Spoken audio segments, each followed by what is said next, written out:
Hello students, my name is Sanjay Pyasi, Senior Physics Faculty, PP Savani, Center for Excellence. अब तक हम current electricity का पहला part पढ़ चुके थे 2.1. बड़ा बेसिक सा लेक्चर था, हमने तेज कुछ बातों को डिस्कस किया. ठीक है, वो आपको समझ में भी आएंगे. अच्छा ठीक है, इस तरीके से चीजें काम करती हैं, करनी भी चाहिए थी, है ना. आपने 10th में उन चीजों के बारे में हल्का फुल्का पढ़ा हुआ था और आपको समझ में आ गया कि अच्छा ठीक है, इस तरीके से चीजें काम करती हैं. अब बच्चों अपना जो सेकंड पार्ट है ना, हम पढ़ रहे हैं आज 2.2. इसमें हम थोड़े न्यूमेरिकल्स करेंगे इस चीज को और अच्छे से समझने के लिए, और कुछ और बेसिक बातों पर फोकस करेंगे जो आपको और हेल्प करेंगी. ठीक है, चलिए तो आगे बढ़ते हैं. हाँ, पहले वो फॉर्मूला जरूर लिख लेते हैं हम, जो हमने पहले पढ़ा था. ठीक, क्या पढ़ा था हमने? रेजिस्टेंस का फॉर्मूला आपको याद होगा. रेजिस्टेंस का formula 2ml upon n e square a tau, ये आया था. 2ml upon n e square a tau, ये फॉर्मूला हमने ड्राइव किया था रेजिस्टेंस का, है ना. मैंने आपको बोला भी था ये L और A किसी कंडक्टर के लिए फिक्स होता है, तो हम इसको कैसे लिख सकते हैं? R is equal to rho L by a. तो ये रो क्या हो गया? ये रो हो गया 2m upon n e square tau. ये बच्चों इस रो की वैल्यू हो गई.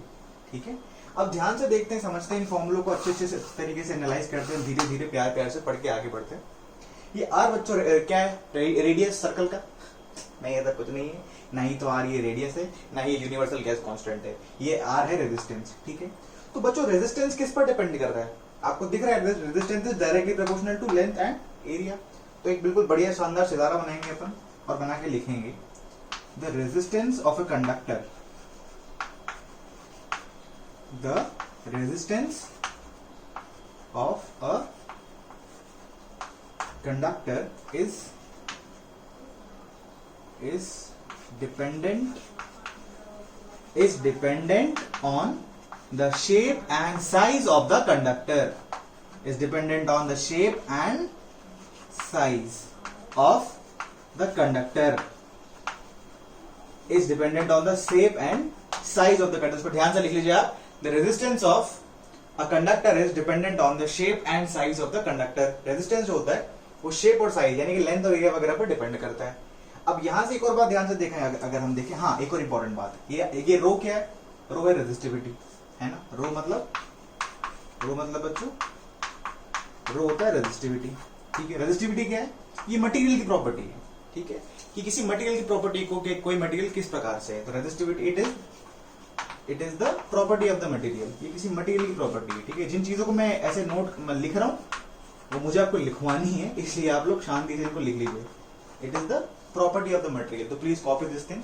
ठीक है, रेजिस्टेंस का formula 2ml upon n e square a tau. वहां से हमने रो का फॉर्मूला डिराइव किया. रो का फॉर्मूला आया 2m upon n e square tau. ठीक है, रेजिस्टेंस की यूनिट ओम थी, ये मैंने आपको कल लिखवा दिया था. Resistance of a conductor is dependent on the shape and size of the conductor, है ना. रो होती है रेजिस्टिविटी, जो कि मटेरियल की प्रॉपर्टी होती है. अब आगे बढ़ते हैं और इसको अच्छे से डिस्कस करते हैं. ठीक है, पहली बात, अगर मैं इस चीज को यहां पर मिटा दूं, ठीक है, इनफैक्ट इसे भी मिटा दूं, इसकी भी जरूरत नहीं है, आप नोट कर चुके हो. इसे आगे कंटिन्यू करते हैं. किसको? रेजिस्टिविटी को. इसके बारे में और जानते हैं. रो था रेजिस्टिविटी, वो था it is the property of the material. अब बच्चों याद है अपने रो का फॉर्मूला मैंने यहाँ पे लिखा था अभी कुछ समय पहले. क्या था फॉर्मूला? वो 2m upon n e square tau. अब ध्यान से सुनो, तो किसी भी इलेक्ट्रॉन का मास हमेशा कांस्टेंट है, नंबर कांस्टेंट है, इलेक्ट्रॉन का चार्ज कांस्टेंट है. अगर फिर भी उसमें कुछ अगर वेरिएबल है तो वो टाउ है ना. रिलैक्सेशन टाइम हो सकता है वो टाइम बढ़ जाए या फिर वो टाइम घट जाए. तो अपन इस बात को अच्छे से समझेंगे कि rho resistivity that is the property of the material. It is dependent on the temperature of the conductor. It is dependent on the temperature of the conductor. ये कंडक्टर के ऊपर बहुत हेवीली रिलाई करता है. It is dependent on the temperature of the conductor, क्योंकि अगर rho का formula है 2m upon n e square tau. तो ध्यान से सुने, अभी वापस एक गोल्डन पॉइंट. क्या? If temperature is increased, temperature बढ़ाओगे तो मूवमेंट तेज होगा, तो रिलैक्सेशन टाइम डिक्रीज हो जाएगा. अगर रिलैक्सेशन टाइम डिक्रीज हो जाएगा तो रेजिस्टिविटी इंक्रीज हो जाएगी. ठीक है, इसका ठीक उल्टा भी पॉसिबल है कि अगर टेम्परेचर घटा दो तो टाउ जो है वो क्या हो जाएगा? टाउ जो है वो बढ़ जाता है, और रेजिस्टिविटी क्या हो सकती है? रेजिस्टिविटी कम हो सकती है. ठीक है, तो अपन ऐसे इन चीजों को पढ़ लेंगे यहाँ पे, है ना। ऐसे कल मैंने आपको रेजिस्टेंस के बारे में बताया था क्या, कि अगर आप टेम्परेचर इंक्रीज करोगे, है ना, तो टाउ क्या होगा, डिक्रीज होगा, और रेजिस्टेंस भी क्या हो जाता है, रेजिस्टेंस भी इंक्रीज हो जाता है। ये बात हम कर चुके थे कल ऑलरेडी, ठीक है। ये बात ध्यान रखना आप कि रेजिस्टिविटी मटेरियल की प्रॉपर्टी है, उसको कोई नहीं बदल सकता सिवाय ये भाई के, ये बड़ू खतरनाक आदमी, ठीक है। अपने पिक्चर का सलमान खान यही है, जो करना है इसको यही कर सकता है, है ना, हर चीज करेगा, 100 आदमी को ही मारेगा, सब फंडे कौन बदलेगा, टेम्परेचर, ध्यान रखना। तो it is dependent on the temperature of the conductor. किस पर डिपेंडेंट होता है बच्चों, टेम्परेचर के ऊपर, ठीक है। टेम्परेचर, कुछ लोग सोच रहे होंगे इसमें टेम्परेचर ही नहीं, अबे बावड़े, टेम्परेचर नहीं है लेकिन ताऊ तो है। किसके ताऊ, मेरे ताऊ, तुम्हारे ताऊ, किसी के नहीं, वो वाले ताऊ नहीं, एवरेज रिलैक्सेशन टाइम। तो बस टेम्परेचर अपना बढ़ा, ताऊ घटा, रो बढ़ गया, है ना। ऐसे टेम्परेचर बढ़ा, ताऊ घटा, रो रेजिस्टेंस बढ़ गया, ठीक। तो ऐसे अपन को इन दोनों फॉर्मूले को याद रखना, ठीक है। इसको आप ध्यान से नोट कर लीजिए।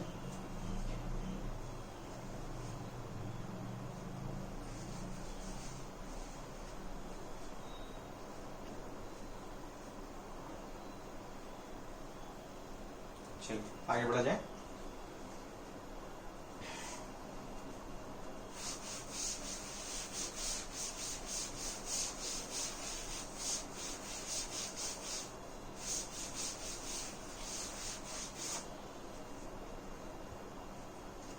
अब जो फॉर्मूला था R is equal to rho L by a, वहां से हम रो की यूनिट निकाल लेते हैं, ठीक है। उसकी ऐसा यूनिट इंपॉर्टेंट है कि आपको ऐसा यूनिट पता हो, हालांकि कोई खास डिफिकल्ट बात तो नहीं है, वो आराम से समझ में आ जाएगी, फिर भी निकाल लेंगे। आर रो क्या होता है, सॉरी आर क्या होता है बच्चों, आर होता है रो एल बाई ए।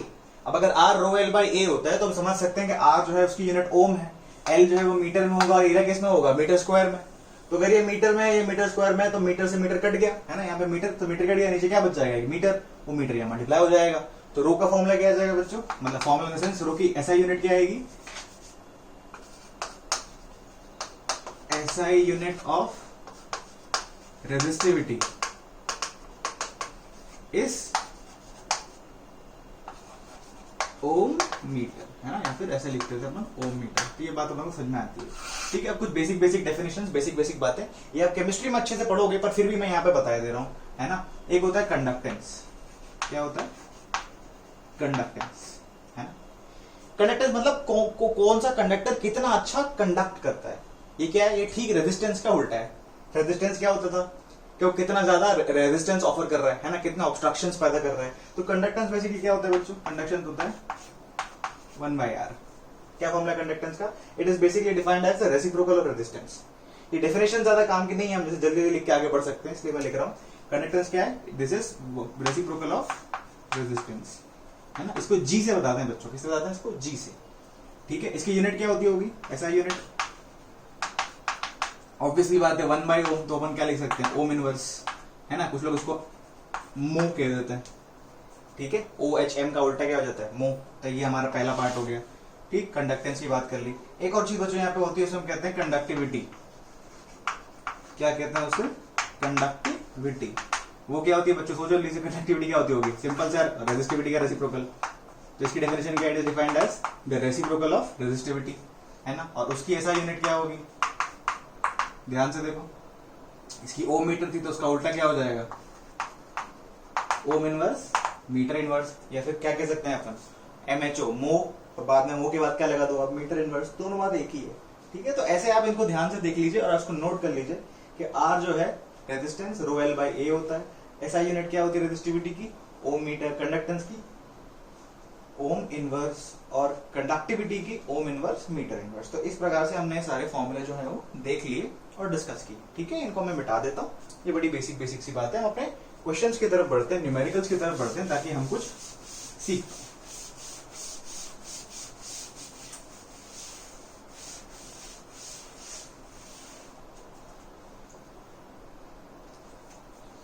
ठीक है बच्चों, न्यूमेरिकल्स करते हैं तो ज्यादा आइडिया आएगा। एक बात ध्यान रखना बच्चों, R is equal to rho L by a में वो जो L है ना, वो L वो लेंथ है जो करंट के डायरेक्शन में होती है, और जो A है वो एरिया है जो करंट के डायरेक्शन के परपेंडिकुलर होता है, यानी कि क्रॉस सेक्शनल एरिया, ठीक है। इस बात को ध्यान रखना आप। इसमें यहाँ एक काम करता हूँ, सबसे पहले फॉर्मूला लिख के ये बात मेंशन ही कर देता हूँ कि R is equal to rho L by a में ये जो A है ये क्या है, length along the conductor, conductor के अलोंग जो लेंथ है जहां करंट बह रहा है ना, ये वो है।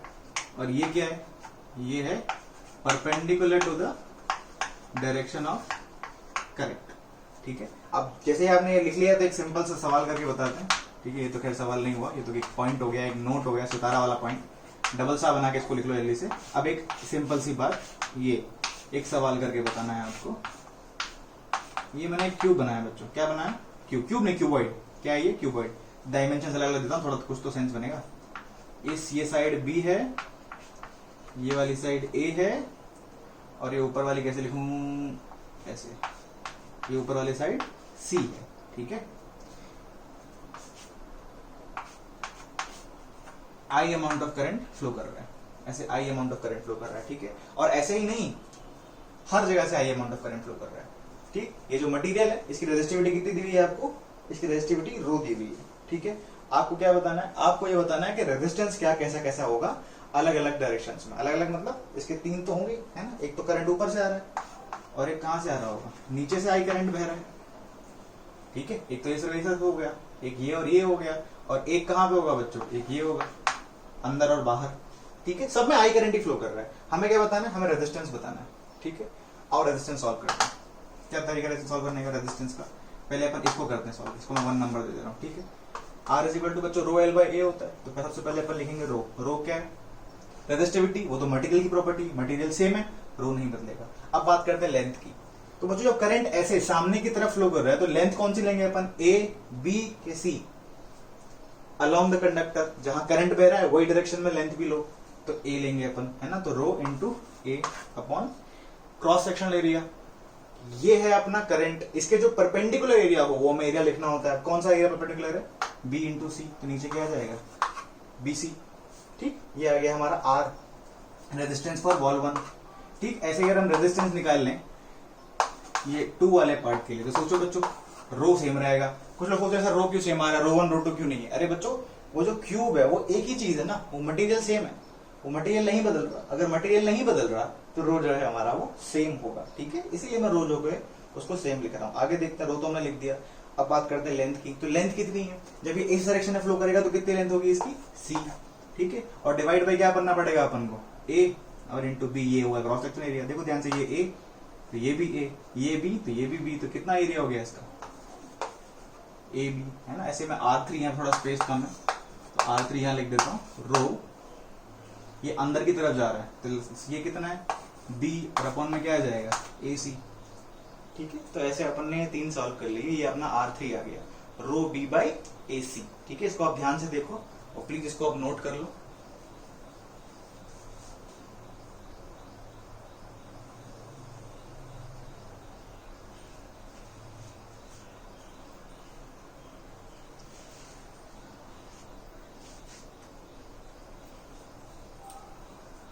आगे बढ़ा जाए। आगे बढ़ते वक्त इसे मिटा देने के बाद अगले क्वेश्चन की तरफ बढ़ते हैं। ठीक है,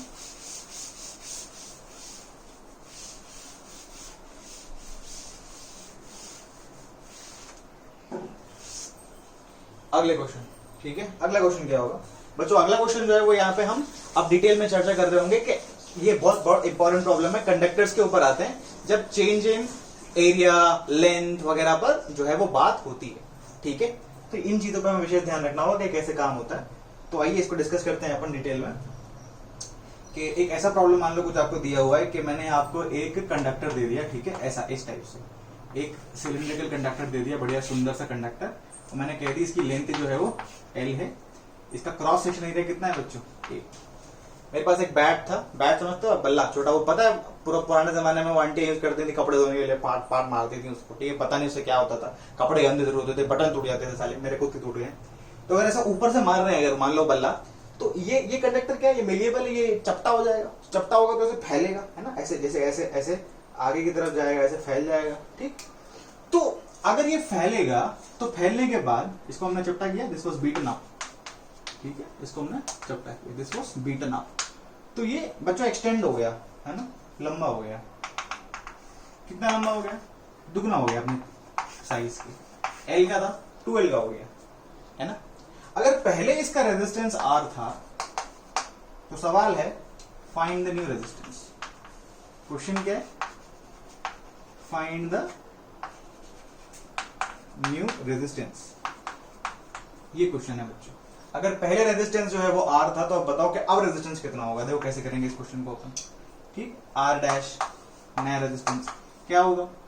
पहले तो R निकाल लेते हैं, R कितना, जब शुरुआत में ऐसा था तो क्या फॉर्मूला है? रो करंट ऐसे बहेगा अक्रॉस द लेंथ, तो L एरिया क्या है परपेंडिकुलर वाला, तो A, तो रो L बाई ए आ गया बच्चों answer. R is equal to rho L by A. Sir ये तो मैं समझ में आ गया कि R कितना है, आ रहा है रो L बाई ए।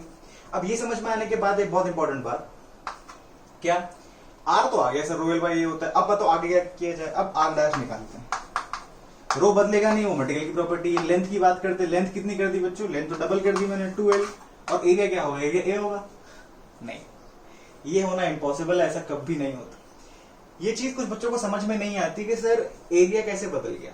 अरे बड़ा बेसिक सा एग्जांपल है, मैं हमेशा यूज करता हूं, एकदम तुरंत समझ में आ जाता है। कभी भी किसी भी कंडक्टर छोड़ो यार, तुम किसी भी चीज को अगर तुम उसका लेंथ बदल रहे हो तो ऑब्वियस सी बात है उसके एरिया में चेंज आएगा। द बेस्ट एग्जांपल इज आटे का लोट। ठीक है, तुम्हारे घर पे तुमने देखा होगा मम्मी जो है वो जब आटा वगैरह बनाती है, आटा जो मतलब रोटी बनाने की या रोटी या पूरियां बेलने से पहले जो आटे का लोट बनता है, उस लोट की बात कर रहा हूं मैं। उस लोट को ध्यान से देखोगे अगर, तो वो लोट ऐसा सीधा है ना, उसको तुम लंबा करो, तुम उसको चपटा करोगे, जब उसको लंबा होगा तो लंबे के साथ साथ उसका जो क्रॉस सेक्शन है वो पतला भी तो होगा। क्यों? क्योंकि आटे का वॉल्यूम कांस्टेंट है ना, वॉल्यूम थोड़ी बदल सकता है। जितना आटा पहले था उतना ही आटा अभी भी है। तुम लंबा कर लो, चौड़ा कर दो, चपटा कर लो, सुला दो, ठीक है, एक गुट्ठा बना लो बड़ा सा, जो करना कर ले, बड़ा आटा तो उतना ही रहेगा। द आटा रिमेन्स कांस्टेंट। ठीक, इसे हम कहते हैं द आटा प्रिंसिपल। नहीं, ऐसा कुछ नहीं है। ओके, हाँ, तो हम बात कर रहे थे वॉल्यूम की। तो पहले कितना वॉल्यूम था? A into L. वॉल्यूम क्या होता है बच्चों? एरिया इंटू लेंथ, है ना। बाद में कितना हो जाएगा बच्चों वॉल्यूम? A डैश, कुछ मेरे को नहीं पता एरिया कितना हो जाएगा, मुझे नहीं पता। हाँ, लेकिन मुझे पता है हमने लेंथ डबल कर दी है 2 टाइम्स। L से L कैंसिल, 2 रुपए की पेंसिल, L से L कैंसिल। A डैश कितना आ गया? A डैश आ गया A बटा 2। A डैश कितना आ गया? A बटा 2। तो यहाँ पे क्या लिख देंगे अपन अब A डैश में? A बटा 2। तो 2 ऊपर आएगा, 2 यहाँ पे आ गया। ठीक है, 2 दूनी 4, 4 rho L by A। Rho L by कितना था? R। तो अपना R डैश रेजिस्टेंस क्या आ गया बच्चों? 4 times. Resistance is increase by 4 times. इसको आप ध्यान से देखो। कोई डाउट है तो मुझसे आप जरूर पूछ सकते हो व्हाट्सएप वगैरह के थ्रू, या फिर आप कमेंट सेक्शन में लिख सकते हो कि आपको कोई डाउट हो तो। ठीक है, दोनों ही चलावट है, हम पढ़ लेंगे वहां से और हम आपको जरूर रिपोर्ट करेंगे। ये आपका हो गया तो हम आगे बढ़ते हैं और एक थोड़ा और बढ़िया क्वेश्चन करते हैं इसके ऊपर। ठीक है,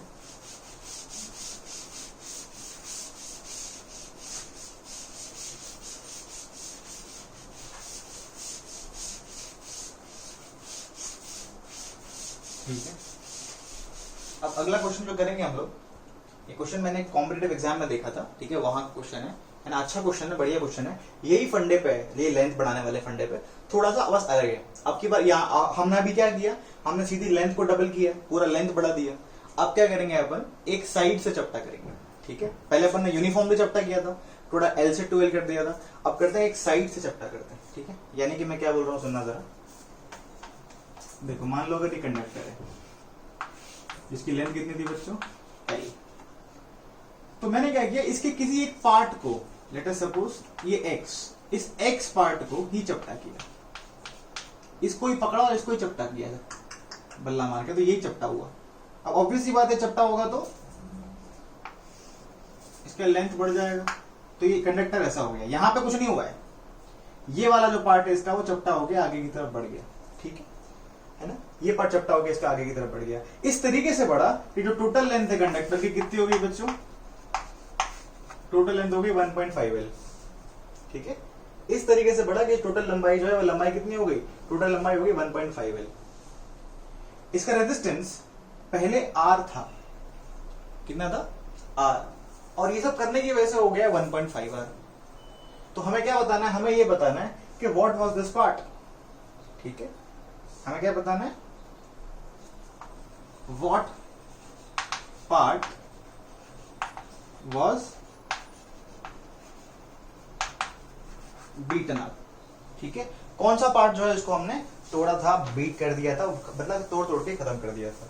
कौन सी डेटा आपको दी हुई है? 1.5R वाली डेटा हमने आपको दी हुई है। What part was beaten up if initially resistance कितना था, R था, और ये ऐसा लंबा करने के बाद रेजिस्टेंस कितना हो गया, 3R हो गया। ठीक है, R नहीं 1.5R ले लेते हैं, 1.5 बोला था मैंने शायद इसलिए 1.5R। ठीक है, तो what part was beaten up, initial resistance कितना था 1.5R था, और बाद में ये ऐसा चपटा करने के बाद, ऐसा मारने के बाद रेजिस्टेंस बदल कितना हो गया बच्चों, वो 3 टाइम्स ऑफ R हो गया। ठीक है, तो ये हमारा क्वेश्चन है, अब ये हमें सॉल्व करना है कि कैसे होगा, ये हमारा मुद्दा है बेसिकली, हमें ये सॉल्व करना है, यहाँ पर सीखना है। आओ देखो किया जाए इसको, कैसे करेंगे इस प्रॉब्लम को सॉल्व। अगर हम बात करें कि इस वाले पार्ट को चपटा किया अपन ने, तो कौन सा पार्ट चपटा होगा, एक बहुत ऑब्वियस सी बात है कि जिसको तुम चपटा करोगे वही चपटा होगा, दूसरा पार्ट चपटा होगा नहीं, है ना। तो ये एक्स वाले पार्ट को चपटा किया आपने, तो एरिया किसका बदलेगा, इधर वाले का एरिया बदल जाएगा ना। उस आटे के लोट में अगर तुम यहां दबाओ तो यहां का एरिया थोड़ी बदलेगा भाई, एरिया तो वहीं का बदलेगा ना जहां तुम दबाओगे उसको। तो ये वाला एरिया और ये वाली लेंथ कांस्टेंट है, कहां तक की, यहां से यहां तक की। बच्चों ध्यान रखना, ये टोटल लेंथ कितनी है L, ये लेंथ x है, तो ये लेंथ कितनी हुई यहां से यहां तक की, ये लेंथ हो गई L माइनस एक्स। ये L माइनस एक्स कॉन्स्टेंट है, ये नहीं बदल रही, this is not change in L minus x नहीं बदल रही, है ना। कौन सी लेंथ बदल रही है, यहां से लेके यहां तक की लेंथ बदल गई। ठीक, ये x वाली लेंथ जो थी ये चपटी होके बदल गई, तो इसका वॉल्यूम कांस्टेंट रहेगा जो अपन ने पहले पढ़ा, जिसको बदला हो तो वॉल्यूम कांस्टेंट रहेगा। तो पहले वॉल्यूम कितना था, पहले इसका एरिया क्रॉस सेक्शन मान लेते हैं अपन, A था, तो A इंटू कितनी लंबाई बच्चों यहाँ पे x, A into x is equal to, अब कितना एरिया हो जाएगा जब चपटा हो जाएगा, जैसे ये देखो, ये ध्यान रखना बच्चों, ये जो ऑरेंज वाला पार्ट है ये बाद वाला पार्ट है, ये फाइनल वाला पार्ट है। ठीक है, तो A into x is equal to area कितना हो जाएगा तब A डैश, और लेंथ कितनी होगी, टोटल लेंथ कितनी 1.5L, और ये लेंथ कितनी है बच्ची कुछ L माइनस एक्स, तो ये लेंथ कितनी हो जाएगी 1.5L minus L minus x, ये हो जाएगा 1.5L minus L minus x. तो ये आ गया बच्चों AX बराबर A dash 1.5L minus L कितना होता है बच्चों 0.5L, और माइनस माइनस प्लस हो जाएगा, तो ये हो जाएगा 0.5L प्लस x। तो A into x is equal to A dash into 0.5L plus x. तो बेसिकली अगर मैं A डैश निकालू यहां से, तो A डैश की वैल्यू कितनी हो जाएगी बच्चों, A डैश आ जाएगा AX over 0.5L plus x. ये मेरी A डैश की वैल्यू आ गई। ठीक है, कितनी आई, A dash is equal to A into x over 0.5L plus x, ये हमारा A डैश आ गया। ठीक, अब हमें क्या निकालना है, हमें तो रेजिस्टेंस निकालना है। ठीक, कितना था रेजिस्टेंस पहले 1.5R था, अब कितना हो गया, अब हो गया 3R। अब जैसा कि आप देख रहे हो यहाँ पर कि स्पेस खत्म हो गया है, तो इसको मैं मिटा रहा हूँ, ये नीचे वाले सोल्यूशन वाले पार्ट को, इसको आप प्लीज नोट कर लो। ठीक है, ताकि हम फिर आगे बढ़ पाए।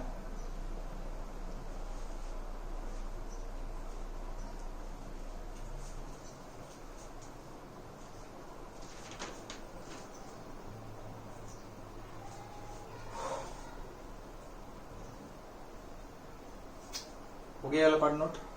ठीक है, इसको मिटा दीजिए।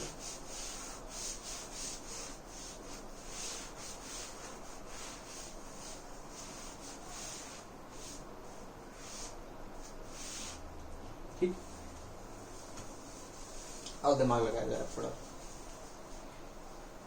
इन्होंने ये कहा कि फाइनल रेजिस्टेंस जो है वो 3 टाइम्स ऑफ R हो गया। ठीक है, ध्यान से देखो, तो अब ये 2 कंडक्टर लगे हुए हैं, पहला कंडक्टर ऐसे मोटा वाला, दूसरा कंडक्टर ये पतला वाला, दोनों किस में लगे हुए हैं, सीरीज में। अगर ये दोनों कंडक्टर सीरीज में लगे हुए हैं तो हम क्या बोल सकते हैं, सीरीज कनेक्शन में क्या होता है resistance R1 plus R2 is equal to total R, है ना। तो R1 इसका रेजिस्टेंस कितना R1 प्लस, अब तो अलग अलग हो गया, ऐसा कुछ R1 होगा, उसका दूसरा ले कुछ R2 होगा, और R1 R2 मिला कितना होगा, जो R इक्विवेलेंट होगा इसके बराबर आएगा, है ना। खुशकिस्मती से हमें R1 पता नहीं है, R2 भी पता नहीं है, हाँ, लेकिन फाइनल रेजिस्टेंस कितना बोला उन्होंने बोल दिया सर 3R है फाइनल रेजिस्टेंस। ठीक है, अब देखो ध्यान से इसको, ये R1, अगर हम R1 की बात की जाए तो R1 क्या है, इनिशियल रेजिस्टेंस। ठीक, R1 है इस पार्ट का रेजिस्टेंस, तो इस पार्ट का रेजिस्टेंस क्या होगा, इसका रेजिस्टेंस होगा बच्चों रो इंटू लेंथ, लेंथ कितनी है इसकी L minus x upon area कितना है A, ये तो हो गया, प्लस R2 की बात करें तो R2 क्या है, ये जो नया वाला पार्ट लंबा हो गया वो भी इसका रो, तो उसका रो ही रहेगा, उसकी लेंथ कितनी हो गई 1.5L minus L plus x यानी कि 0.5L plus x, 0.5L plus x. और डिवाइड में क्या आएगा बच्चों, डिवाइड में आ जाएगा एरिया ए डैश।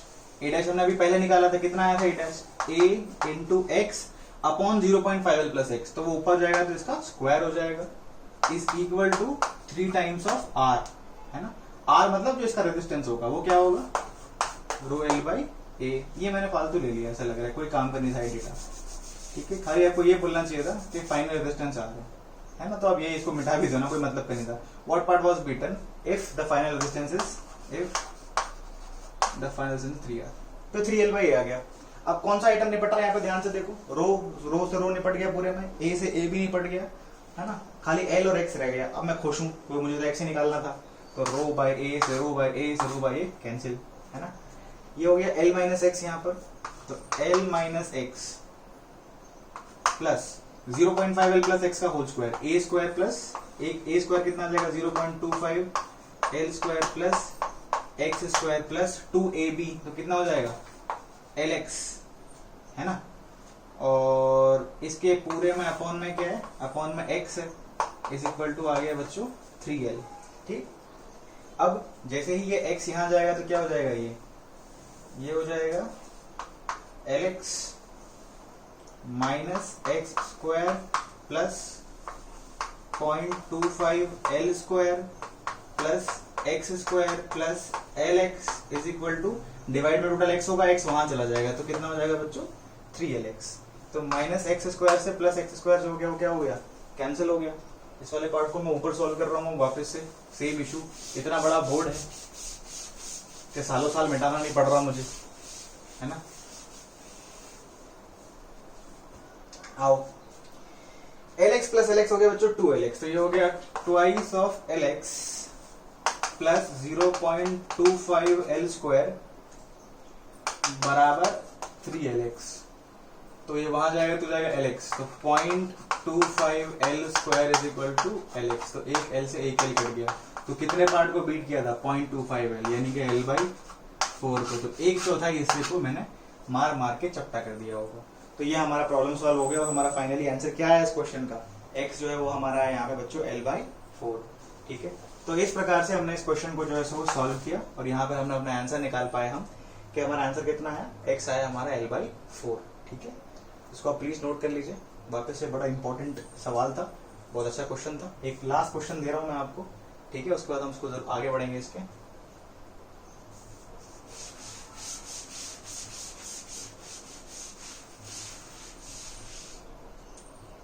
ठीक है, तो एक आखिरी क्वेश्चन हम यहाँ पे कर रहे हैं, वो कुछ इस प्रकार से दिया हुआ है मैंने आपको।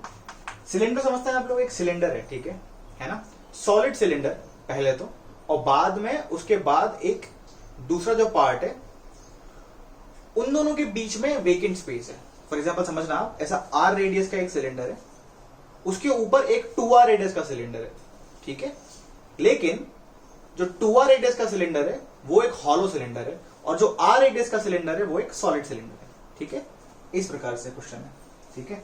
देखा ध्यान से आप, ये एक सिलेंडर बनाया मैंने, ठीक है। ये जो सिलेंडर बना रहा हूं मैं, ये जो सिलेंडर बना रहा हूं यहां पर, तो इस सिलेंडर में ये वाला जो पार्ट है, ये वाला जो पार्ट है, ये क्या है, ये है सॉलिड सिलेंडर, ठीक है।